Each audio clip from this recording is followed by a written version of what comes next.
6-minute Vanguard, you are super beefy to most of the other heroes in the game. We're gonna find FNG here. Oh, up top, FNG on the run. Looks like he'll be okay for now. EGM finds the net. There's the disruption. Mag comes cruising in with a stun on 2. FNG gets crit. In comes Loda with the dunk, and that'll be the kill there. EGM getting low, but they can't quite find him. Now S4 sets it up again, and Loda gets a double kill. Very nice. Iceberg on the way out. Can they actually chase this? There is a telekinesis. A trio of kills inbound for Alliance. Telekinesis right into the ensnare. Another slam dunk. Hello, Loda. That's going to be a 5-minute Vanguard indeed here, Purge. Over the tree line, but Jug, not the easiest hero to gank. Mag actually goes in, channels the Epi, arrow connects. Nicely done by Iceberg. Bro, Strike, it's the only way they get the kill. It's gonna be close. Yeah. He does have Blade Fury TP. There it is. Blink Stun. They've got the follow-up damage, and S4 evaporates. So difficult. Yep. Get a courier, that's a courier. There we go. And it has some cargo on it. FNG gets caught. Loda comes in with a lot of damage, but the arrow saves FNG a bit longer until Admiral Bulldog comes in with the crush. 1 for 1. Now the Song of the Siren is set up. Seoma the Slayer, the primary target that gets caught here. Mirana kind of makes it away, but Mag comes in. They counter-initiate, and the Rubik falls straight away. Another 1 for 1 exchange. 2 for 2 overall. Moonlight Shadow, Iceberg hiding in the tree line. It does expire, and they see him. He leaps over, but they should still be able to catch him. Bulldog with the Blink Crush. Now Loda with the Berserker's Call. They don't have the dunk, but they've got the kill, and Alliance find the edge. 3 for 2, and of course they get the courier kill to boot, and that cargo was the Aghanims on Mirana. Maybe thinking about an Omni Slash here. Can't quite get in range, but Loda sets it up. There's the Omni, and FN will fall to the dunk. It's a big difference, so he should be able to kite around the fight and get into the places he needs to be more. Yep, I agree. Just a random solo kill on Axe there. We'll see what it is. Loda could die up top, though. There's 3 enemy heroes ready to go. There is a smoke from Alliance kind of nearby, though. Mag channeling the Epi. In comes FN. I think they've got the damage for this one. BKB, Blade Mail used. Loda wants to try to stand his ground. He does a fair amount of return damage. Surprisingly close. Almost lives. But Morphling does get the Wicked 6 streak. Now the rest of Alliance inbound. They want recovery kills. Moonlight Shadow TP's home. Iceberg actually does get caught. They'll find one on the Mirana, so they make it a 1 for 1. Definitely not ideal for Alliance, though. It's a Wicked 6 streak, 700 gold to survive. It's another big kill on Jug, though. His farm rate is still not super far ahead. Oh, initiation onto Loda. Huge burst damage. They destroy him. BKB still on cooldown. They knew it, and they seized the opportunity. Now Pablo disrupted, taking pretty heavy damage. It is the Rubik, so he's a little more survivable against the spells, but it's just not enough. The Grand Magus will fall, and now Alliance with 3 heroes on the sideline. Their tier 2 tower mid will be turned to rubble, and VEGA have some options. Roshan is up. They might just go high ground. Last 5 minutes. It really did. That's one of those, like, you can't directly blame the pause, but I'm sure that did not help Alliance's decision-making in that situation whatsoever. That's really brutal. I completely agree. Like, pressuring around the lane, like, they use Naga Sleep, but then get anyone actually disabled. Maybe they're expecting somebody to follow up or start the initiation as the sleep went off. Like, it changes everything. It just ruins the flow of the game. You lose track of where the enemy heroes were when they're in fog and all that kind of stuff. Tier 3 tower goes down. They force a buyback from the Axe. And just Omni Slash somebody, at least force them to disrupt or grave themselves. FN just picked up the Eye of Scotty, but he gets rotated on after a smoke. Do they actually have the damage for this? Arrow flies in. Huge stun from the Sand King. Now the Omni Slash flies, but VEGA joined the party with a lot of magic damage. Alliance can't find the initial kill they were looking for. Morphling makes it out, but now Iceberg, he gets caught. Nice stun from Bulldog, secures the kill. And now Seoma the Slayer gets set up for a dunk. It ends up being a 2 for 0. Alliance take the fight, but not the target they were hoping for, and that of the Morphling. Comes down to the first couple kills. Maybe there needed to be an Epi. Oh, they're going to get Mag too. Oh, wow. They just barely caught vision of him. Mag mid lane. Initiation again onto S4. Remember, he's got the Aegis. Hit by the E-Blade. He will be able to spin out of it. Blade Fury keeps him alive. Pablo with the stolen Burrow Strike goes in onto FNG. BKB used by Bulldog. They'll try to bring him down, but the Shallow Grave buys him a few seconds. Dunk from Axe secures the kill. Now the disengage. Moonlight Shadow's out, but remember, they do have detection on EGM. Mag able to make it away from Berserker's Call, but now FN kind of left behind as Lincoln's gets broken. Mag with an epicenter. It just doesn't do enough. Loda with the Blade Mail returns so much damage. Steel the Slayer trying to do what he can, but Pablo chasing him back, finds the telekinesis, and Dazzle will be one left behind. No TP, no way to make the escape. He does have a Lotus Orb, handing an initiation over to VEGA. So I think the key is going to be taking these fights out of the base, catching somebody off, getting VEGA out of their comfort zone so they can't sit back and do that low-risk siege. And here we go. They move right into enemy base. They've got creeps, so no backdoor protection. VEGA are just going to hand this over. It seems like they're not quite ready for it. No TPs home. Mirana inbound. They've gotten the range barracks. Melee still standing. Alliance not committing too much to it. Other lanes are still pushing. S4 could die here. Oh, Blink, Hex from Mag. Now the follow-up. EGM with the Song of the Siren. They will reset. S4 needs to be careful. He is hit by another star, so it does break his Blink. And now Alliance just retreat. Song of the Siren down. They will try to push out down bottom. Loda in the front of the creep wave, but there's already a tier 3 tower missing in the top lane. It's exposed barracks, no glyph for Alliance. VEGA will be able to kill this so quickly, especially if they know Loda's not there. They rotate the heroes top with Moonlight Shadow and send illusions down bottom. This is so smart, Purge.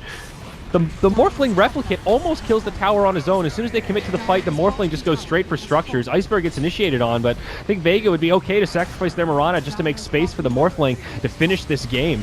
They disengage very nicely. Top lane of barracks go down, and Morphling finishes off the barracks down bottom. It is mega creeps, baby. Nicely done by VEGA, giving the rats a taste of their own medicine here. They couldn't really do much there either. That wasn't really much of a fight. They took an initiation while Morphling just completely crippled the barracks because he pushes so damn fast. S4 caught again by Mag, but Bulldog there with the counter initiation. Takes a lot of burst from FN, eats the cheese after he pops BKB. That will keep him alive a little bit longer as this fight starts to spread out. Bulldog still on the run. Loda now joining the party. EGM inbound as well. He does have a song if they want to use it to reset. They isolate the Sand King with the Yule Scepter. The BKBs from Alliance not doing a hell of a lot. They finally kill the Sand King. However, Morphling does chase down S4 on the other side. Now Iceberg, BKB'd, Moonlit Shadowed on the run. They do have amp damage. They catch him with the Ensnare. Follow up, but the E-Blade got no way to deal with this. He's by himself. It's all a distraction because, hey-oh, enemy base. Fng gets a solo kill on Rubik and clears out some tier 4s. Now he TP's back in. Song of the Siren gives him some time. VEGA looking to take this final fight. Alliance have to win this. They do kill the Dazzle. Arrow flies through, hits on Loda. He's still spinning, but it just doesn't matter. EGM dies. All of the final buybacks coming through. Alliance doing everything they can, but this one really feels like it is over. Oh, yeah. There's just nothing to match it, really. Like, Blade Melt's maybe one away, but... Honestly, this Hex on Sand King has been incredible. Mag went from being a good initiator to now when he catches someone, they're pretty much dead unless Alliance commit a lot. Final BKBs being committed. They still can't lock down this damn Morphling. Manta style used. BKBs again by Alliance already popped. Lincoln Sphere from Loda keeps him safe from the stun from Mag, but now Mirana going in with more stars. Loda misses the Berserker's call. FN reinitiates monster kill streak as he finishes off Rubik. FN playing this Morphling so well, initiating with burst damage, then moving away so they can't follow up, making this so hard for Alliance to do anything. Lincoln's broken again on Loda. Hex, follow-up stun. Iceberg jumps back in. FN joining the party. He does get off the Omni Slash, but it's a slam dunk from Loda to kill the Sand King. Full of casualties on the side of VEGA, but it just doesn't matter. Creeps are pushing in. They're out of tier 4 towers now. They're barely able to hang on, and S4 finally calls it 18-23. 53 minutes later, VEGA take game 1 in this upper bracket best of 3. Just didn't have a good Morphling solution, and then they had good early game, and they consistently were matching VEGA in fights in farm, but they just never got ahead of that. They never really were able to get a great team going, so... You get 35% of the experience now instead of 20, which was the past. Started at 0, right. And then within 2 months, it's already up to 35%. Yeah. Nice buff change, though. Like, really did need to happen. EGM gonna get killed, though. Oh, wow. What a misplay. He's been casting so many spells that he just has nothing. He doesn't even have Glimpse yet. Torrent does connect on Loda this time. Follow-up damage. FN charging up the Illuminate. They get the kill on Weaver. EGM might not be able to make it out. A few more right clicks and he's going down. Can they close the gap? He's looking for the deny, but the neutral almost does it, actually. FN maybe in trouble here. Moonlight Shadows, they drop a ward down, but they saw the Moonlight Shadow get used. FNG will get Chrono, but the Blinding Light comes out beforehand.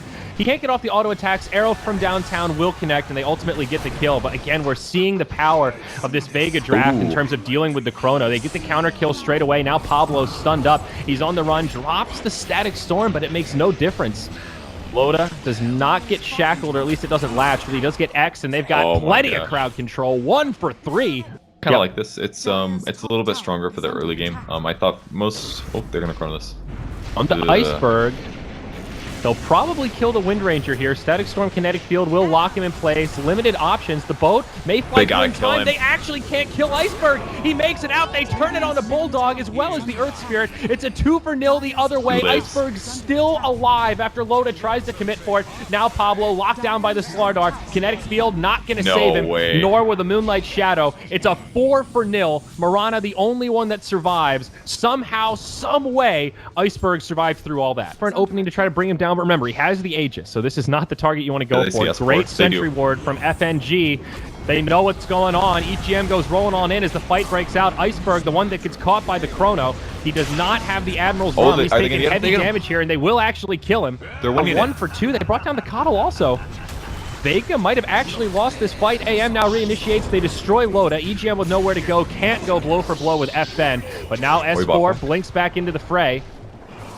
Buyback from Loda. He does time-lapse. That's how he got back in so quick, but it's now a dieback from Loda. FN able to bring him down. They still have no answer for this anti-mage. A rampage for FN, still with the Aegis in tow. It's a double rampage. Alliance in big trouble here, Purge. You get to take this fight as they sort of knew that it was coming. It was a good Chronosphere. We're going to have to go back in game because FN going in deep. He's silenced here. He goes hard onto S4. Is able to leap back to victory. Remember, FN does have the Aegis, so he can stay pretty aggressive. EGM on the back line, hit by the boat. He'll be brought down. Disruptor killed by FN. He's literally just soloing the team. He brings down the Faceless Void. It will cost him the Aegis. If Loda dies here, remember, he does not have a buyback. Now he gets X. Stunned. He's down. 3 heroes in the grave with no buyback. Void, the only one dead that can get back in this game. They still have a tier 2 tower in the bottom lane, so it probably won't be Megas off this push, but this is crippling damage. They have no answer for this 12-0-6 anti-mage. Now the tier 3 tower falling rapidly.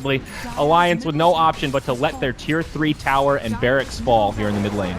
And VEGA just owned the early game so hard. S4 does get 1 kill, but doing a little more split push action. They actually did not get the barracks mid. Alliance were able to hold this off, at least for now, but FN goes back in and will finish off the melee, the high prize target. Rolling Polder forward, FN throws out some right clicks, and EGM gets destroyed once more. Glimpse back into a Chrono. FN gets hit by an arrow, but there's a Torrent. Boat flying through. He needs the rum. He's got it, and he will live. Manta style right on the Bulldog. He's out of mana, and he dies. AM still able to live through all of this. Loda dies again, and there's the GG called. Impressive stuff from VEGA. Game 2, only 26 minutes, 30-10. Anti-Mage with a flawless match. No kidding. He just got so far ahead, and then the Solar Crest follow-up was so interesting as well to stack more evasion on top of the